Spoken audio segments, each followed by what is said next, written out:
नमस्कार, एसके लाइभमा यहाँलाई स्वागत छ। म छु तपाईहरुसँग निर्दोषिका। प्रस्तुत छन् आजका प्रमुख समाचारहरू। This news is brought to you by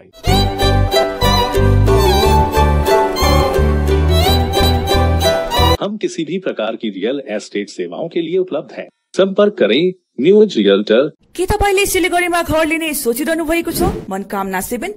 शादी हो या कोई फंक्शन, याद रखिए एक ही नाम, Sumani television and production. GTA चुनावको विरुद्धमा भारतीय गोर्खा सुरक्षा परिषदद्वारा दार्जिलिङमा कालो पट्टी बाँधेर विरोध र्याली सम्पन्न गरिएको छ। उक्त र्यालीबारे परिषदका संयोजक एसपी शर्माले अहिले चुनाव गर्ने सही समय होइन भन्दै अधिकांश राजनैतिक दलहरू चुनावको पक्षमा नरहेको बताउँदै जीटीएमा धेरै समस्याहरू रहेको हुनाले उक्त समस्याको समाधान गरेर मात्र चुनाव गरेको राम्रो हो भनी बताएका छन्। सबैलाई ज्ञात भइरहेको विषय हो, सरकारले जुन अहिलेको चलखेल भइरहेको छ, जसरी जनताले नचाहँदा पनि मेजोरिटी पार्टीहरूले नचाहँदाखेरि पनि सरकारले यो नरुचेको घाँस है जीटीएलाई जबरजस्ती कोचार्ने जुन कार्य गरिरहेका छन्, त्यसले गर्दा नै हामी आज बाध्य बन्यौं कालो लुगा है कालो एउटा मास्क लगाएर आफ्नो मुख ढाक्न र मौन प्रदर्शनी गर्नको निम्ति। सरकार समक्ष हामी सन्देश दिन चाहन्छौँ कि तपाईहरुले गणतन्त्रको नाममा यहाँ जुन चलखेल गरिरहनु भएको छ अनि तपाईहरुकै बैठकमा केही दिन अगाडिको प्रशासनिक बैठकमा तपाईहरुले भनिरहनु भएको थियो पब्लिक ग्रीभेन्सेस घटाउनु पर्छ, जनताहरुमा जुन आक्रोश छ त्यसलाई घटाउनु पर्छ, प्रशासनले त्यसतर्फ काम गर्नुपर्छ भन्नु भइरहेको थियो। तर तपाईहरुले यो जीटीए चुनावको चलखेल सुरु गर्दा नै हामीले ज्ञापन दिएका थियौं कालेबुङमा पनि अनि साथसाथमा दार्जिलिङमा पनि कि जीटीए चुनाव हुनुभन्दा अगाडि धेरै समस्याहरू छ, पहिला त्यसलाई समाधान गर्नु, जीटीएलाई चुनाव गर्ने लायक बनाउनु, पब्लिकले एक्सेप्ट गर्ने लायक बनाउनु अनि मात्र चुनाव गर्नु भनेर। तर जुन जबरदस्तीको काम तपाईहरुबाट भइरहेको छ त्यसको विरोध गर्न हामी विवश बनेका हौं। जीटीए चुनावको विरोधमा भारतीय जनता पार्टी दार्जिलिङ जिल्ला समितिले कालेबुङ महकुमा अधिकारीलाई ज्ञापन पत्र बुझाएको छ। यसै क्रममा पत्रकारहरूलाई सम्बोधन गर्दै भारतीय जनता पार्टी जिल्ला समिति अध्यक्ष कल्याण देवानले जीटीए चुनाव गराउनु भनेको थुकेको थुक चाट्न लगाउनु हो भन्दै उक्त चुनावले गोर्खाहरूको भविष्य डुबाउन लागेको दाबी गरेका छन्। जुन पश्चिम बंगाल सरकारले पहाडमा जीटीए चुनाव गराउने पहल एउटा गरेको विषयमा यसमा भारतीय जनता पार्टी हामी यो चुनाव अनुचित ठहर गर्दै अनैतिक ठहर गर्दै हामी विगत केही दिनदेखि नै हामी एउटा पश्चिम बंगालको मुख्यमन्त्री अनि सबै इलेक्सनसित जोडिएका अधिकारीहरूसित हामीले हाम्रो ग्रीभान्सेस दर्ता गर्दैछौँ कि यो जीटीए चुनाव चाहिँ सान्दर्भिक छैन। यो जीटीए चुनाव चाहिँ गोर्खाहरूको भविष्य डुबाउन आँटेको छ। यसकारण जबकि 2017 मा जुन जनआन्दोलन भयो, गोर्खा जनमुक्ति मोर्चा अध्यक्ष विमल गुरुङद्वारा सुरु गरिएको आमरण अनसनको दोस्रो दिन आज रहेको छ भने चिकित्सकद्वारा स्वास्थ्य जाँच गरिएको छ। अहिलेसम्म उनको स्वास्थ्यमा त्यस्तो धेरै रास नआएको जान्नमा आएको छ। भारतीय जनता पार्टी मिरिक मण्डल कमिटीले आज मिरिक खण्ड विकास अधिकारी अनि महकुमा प्रशासकलाई एउटा ज्ञापन पत्र दिँदै जीटीए चुनावमा नजाने बताएको छ। जीटीएले दार्जिलिङ पहाडको समस्या समाधान नहुने बताउँदै यदि राज्य सरकार दार्जिलिङ पहाडी जनताको हितैषी हो भने पञ्चायत चुनाव गराएर देखाउने बीजेपी दार्जिलिङ जिल्ला कमिटी महासचिव किशोर सिंहले चुनौती दिएका छन्। साथै तिनले जीटीए जस्तो असंवैधानिक व्यवस्थाको चुनाव गराएर राज्य सरकारले राम्रो कार्य नगरेको बताउँदै बीजेपीले जीटीए को विरोध गरिरहेको बताएका छन्। यहाँ सबैलाई नमस्कार। विशेष चाहिँ हामीले आज यो जुन चाहिँ ज्ञापन बुझायौं, यो चाहिँ अब जुन चाहिँ बंगाल सरकारले जुन चाहिँ जीटीए चुनाव गर्छु भनेर जुन तर्क गरिरहेको छ, हामी चाहिँ त्यसको एगेन्स्टमा छौँ, त्यसको विरुद्धमा छौँ। किनभने जीटीएले चाहिँ हाम्रो एस्पिरेसन पूरा गर्दैन, किनभने यो असंवैधानिक पनि हो, यसको कुनै भ्यालु नै छैन। यो उसले चाह्यो भने जहिले पनि हुन्छ। यदि यसको त्यति साह्रो नै भ्यालु थियो भने आजभन्दा 5 वर्षदेखि पहिलादेखि किन गरेन, प्रथम कुरा। अनि यसलाई चाहिँ हाम्रो सम्पूर्ण पहाडको जनताले यसलाई चाहिँ पहिला नै त्यागिसकेको।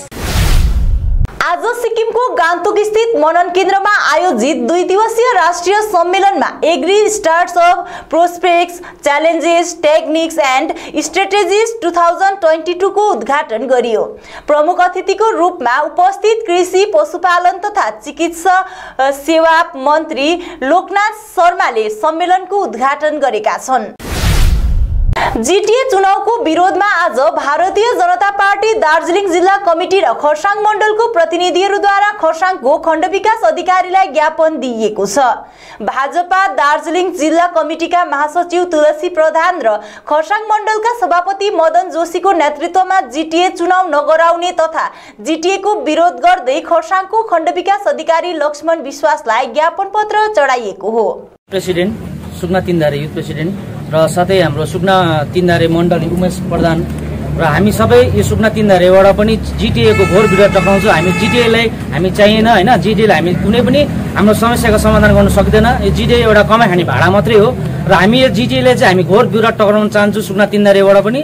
र म यति भन्दै मेरो सानो वक्तव्य यहाँ गर्छु। धन्यवाद।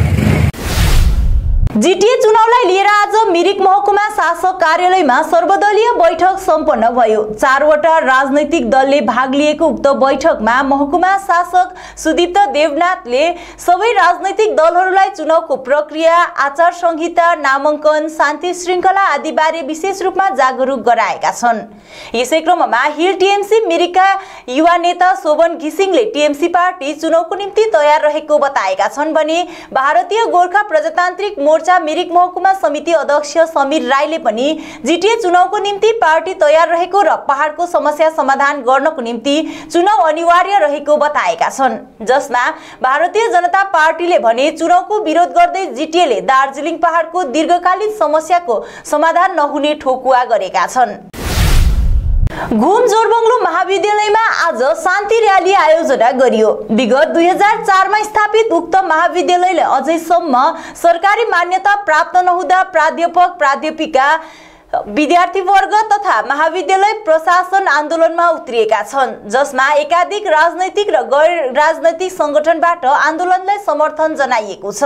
यसैबीच महाविद्यालय परिवारको मागको आवाज बुलन्द गर्दै महाविद्यालयदेखि घुम बतासेसम्म शान्ति र्याली आयोजना गरिएको छ भने माग पूरा नभए आन्दोलनमा ओर्लन समेत तयार रहेको बताइएको छ। यो हाम्रो यो मुभमेन्ट जुन आन्दोलन यो हामीले सुरु गर्नुको विशेष कारण चाहिँ हाम्रो महाविद्यालय घुम जोरबंगलो महाविद्यालय 2004 मा स्थापित भएको र 18 वर्ष अहिले 2022 भइसक्यो। 18 वर्ष पुगेसम्म पनि हामीले कुनै पनि विभागबाट एउटा व्यवस्था प्राप्त गर्न सकेका छैनौँ। तपाईले यूजीसीबाट पनि पाउनु भएन? हजुर, यूजीसीबाट पनि पाएन। हामीले केही कुनै विभागबाट सहयोग थिएन र हामी आज बाध्य भएर हामीले हाम्रो भूतपूर्व विद्यार्थीहरूले सहनु भएको पीडा र अब जुन वर्तमानमा हामीले सहिरहेका छौँ यो पीडाहरू हामी ज्यादा झेल्न सक्दैनौँ। हामीले यो प्रकारले हामी एजुकेसनलाई अघि बढाउन सक्दैनौँ यो व्यवस्थाले। र यही व्यवस्थाको कमजोरीले गर्दाखेरि चाहिँ आज हामी सम्पूर्ण घुम जोरबंगलो महाविद्यालयका विद्यार्थी र प्राध्यापक प्राध्यापिकाहरू चाहिँ हामीले यो कदम उठाउनमा हामी मजबुर भएका छौँ। सिडर्स चियाबारीको 2 वटै डिभिजन माथिल्लो अनि तल्लो सिडर्सका चिया श्रमिकहरूले दार्जिलिङ अर्ग्यानिक टी कम्पनीले विगत 3 खर्च अनि 2 महिनाको तलब नदिएको प्रतिवादमा भारतीय गोर्खा प्रजातान्त्रिक मोर्चाका भातृ संगठन hill Terai Dooars plantation worker union सिडर्स शाखा समितिले बगानको म्यानेजर कार्यालय अघि धरना प्रदर्शन गरेको छ। आज चौथो दिनको गेट मिटिङमा भारतीय गोर्खा प्रजातान्त्रिक मोर्चा खरसाङ महकुमा सचिव प्रणाम रसाइली, उपाध्यक्ष प्रेम कुमार प्रधान लगायत सिडर्सका सम्पूर्ण चिया श्रमिकहरूले उक्त गेट मिटिङमा समर्थन जनाएका छन्। समाचारको क्रममा अब पालो भएको छ एउटा छोटो विश्रामको। महावीर इलेक्ट्रिकल्स 50 से अधिक वर्षों के अनुभव और सद्भावना के साथ सिलीगुड़ी का लीडिंग इलेक्ट्रिकल्स की दुकान, जहां Havells gold medal, RR cables, Crabtree, Legrand, Bajaj और कई अन्य कंपनियों के डिस्ट्रीब्यूटर्स और होलसेल व्यापारी हैं। ग्राहकों की संतुष्टि, शीघ्र सेवा, कम्पेटिटिव प्राइसिंग, क्वालिटी प्रोडक्ट्स और सर्वोत्तम गुणवत्ता वाले उत्पाद हमारी कंपनी की मुख्य खासियत है। अधिक जानने के लिए हमें अभी कॉल करें। महावीर इलेक्ट्रिकल्स, सेवक रोड, सिलीगुड़ी 9932018834।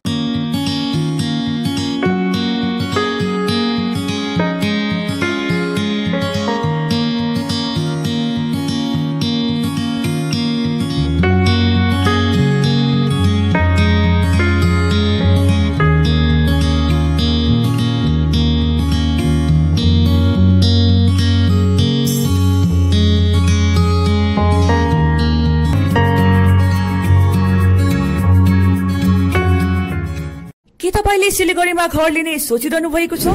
याद राख्नुहोस्, घर राम्रो बनेको होस्, छिमेकी पनि राम्रो होस् र निस्तान पनि सही होस्। चम्पासरी स्थित मनकामना 7 यी सबै कुराहरूलाई ध्यानमा राखेर बनाइएको छ। यहाँ 30 देखि 45 लाख भित्रमा 2 BHK देखि 3.5 BHK सम्म फ्ल्याट पाउन सक्नुहुनेछ। ल्यान्डस्केप एम्युनिटिजका साथमा रोपटप एम्युनिटिज र स्काई वकको सुविधा पनि रहनेछ। चाँडो गर्नुहोस्, 15 अप्रिलदेखि यसको मूल्य वृद्धि हुनेछ। मनकामना 7 सम्पर्क number 9593517500 Champasari Silgadhi. Are you dreaming to wake up under the calming Turkish skies? Make it a reality and bring home the Turkish collection from Royal Oak. Just a click away. International furniture, unbeatable price. Visit a Royal Oak store today. 50 से 70% कम कीमतों पर orchid building opposite वेघा circle, 2.5 mile, Sevoke road, Siliguri.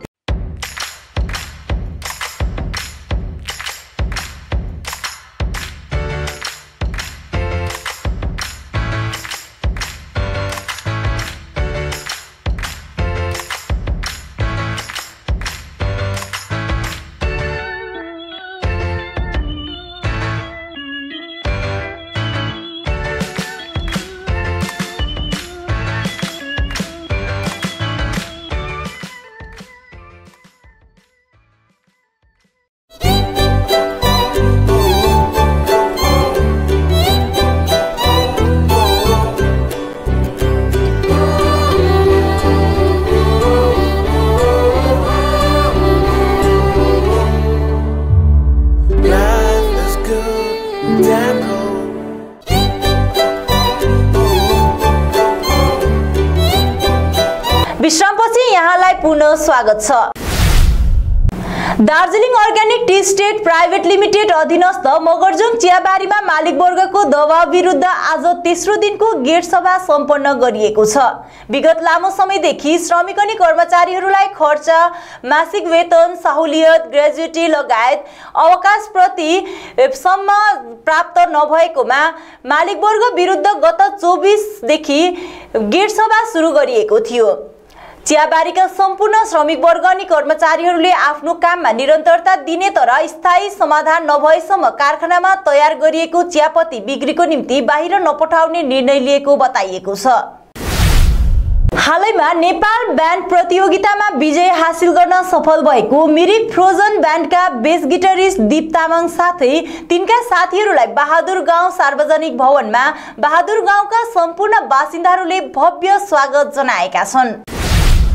गाउँलाई स्थानीय मानेभन्ज्याङ र सुके बजारसित जोड्ने शताब्दी पुरानो कच्चा सडक मार्गको अवस्था अति नै शोचनीय भएपछि अन्ततः मानेभन्ज्याङ मजुवा बस्ती अन्तर्गत पर्ने गाउँका समस्त ग्रामवासीहरूले सडक मर्मती गर्नको निम्ति स्वयं अघि आएका छन्। स्थानीयको तत्परतामा भारतीय गोर्खा प्रजातान्त्रिक मोर्चा अध्यक्ष अनित थापा अनि सुके मानेभन्ज्याङ समष्टि समन्वयक समिति संयोजक उदय देवानको विशेष सहयोगमा आजदेखि सडक सुरु गरिएको मर्मती कार्यमा सहभागी बन्दै उदय देवानले मजुवा संलग्न क्षेत्रवासीले खेप्न परिरहेको समस्याबारे थप बताएका छन्। अध्यक्ष महोदय श्रीमान अनित थापाज्यूलाई हामी सम्पूर्ण ग्रामवासी साथै हाम्रो जति पनि समाजहरू छ उहाँहरू सबैको तर्फबाट मरिमरि धन्यवाद। यो आज फर्स्ट टाइम हो यो हाम्रो यो बाटोलाई ब्रिटिस कालदेखि आजसम्म यो बाटोलाई कुनै प्रकारको यो सहुलियत पनि थिएन, कसैको हेरविचार पनि थिएन, कसैको नजरै परेको थिएन र यो फर्स्ट टाइम हो। ऐतिहासिक कुरा पनि हो। यो बाटोमा आज एउटा सोलिङको काम हुँदैछ, ढुङ्गा बिछाउने काम हुँदैछ। समष्टि अन्तर्गत मार्गरेटसोप चिया बगान प्रतिनिधिहरूलाई लिएर भारतीय गोर्खा प्रजातान्त्रिक मोर्चाको एउटा सांगठनिक सभा रसिक रङ्गमञ्च भवनमा सम्पन्न गरियो। समष्टि सभापति नुरी शेर्पाको सभापतित्वमा सम्पन्न उक्त सभामा समष्टि महासचिव ललित मुखिया, पुरन तामाङ, बसन्त कुलुङ राई लगायत अन्य प्रतिनिधिहरू विशेष उपस्थित रहेका थिए। कर्नाटकको बेल्लरीमा भएको सब जुनियर्स गर्ल्स एन्ड बॉयज राष्ट्रिय च्याम्पियनशिपमा सिक्किमकी अश्विनी कुमारी सापकोटाले रजत पदक जित्न सफल बनेकी छन्। सिङताम बक्सिङ क्लबकी अश्विनीले inspire institute of sports Bellary कर्नाटकमा आयोजित उक्त प्रतियोगितामा रजत पदक हासिल गरेर सिक्किम राज्यलाई नै गौरवान्वित तुल्याएकी छन्। हवस् त आजको समाचार यति नै। भोलि पुनः अर्को बुलेटिन लिएर उपस्थित हुने नै छौं। तबसम्मको निम्ति हेर्दै गर्नुहोस् एसके लाइभ, तपाईको समय तपाईको समाचार। धन्यवाद।